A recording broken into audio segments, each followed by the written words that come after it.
انت بتلعب معايا هتلعب بكل حاجه، هتلاقي حاجه تقليديه الاجنده بتاعت زمان، وهتلاقي اللابتوب، هتلاقي حاجات على اكسل وباوربوينت، ويب سايت بتاعك بالبراند بتاعك، وشغال مع تشات جي بي تي، وشغال مع كوبايلوت، شغال مع كل حاجه.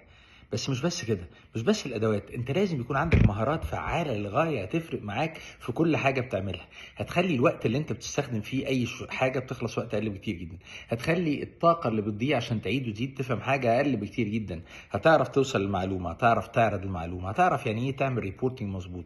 الادوات اللي تخليك توصل بجد كلها معتمده على مهارات تكون عندك، اليات، طريقه تفكير معينه. هنتعلم مع بعض ازاي نعملها. كل اداه وكل مهاره لازم تكون موجوده النهارده، لان كمان هقول لك على اكتر وظائف مطلوبه في السوق في الشركات المختلفه، سواء محليا او اقليميا. كل الناس نفسها تسافر بره وتشتغل بره، بس قدامك خطوات هتعدي فيها، هتعدي منهم 12 صغيرين معايا. بس بعد كده هتاخد خطوات كتيره فعليا، تجرب وتتعلم وتنمي مهارات، تنمي رصيدك في البنك بتاعك انت، المهارات والشخصيه والسمعه، عشان تقدر تنطلق لاعلى الوظائف لو انت عايز في اسرع وقت ان شاء الله.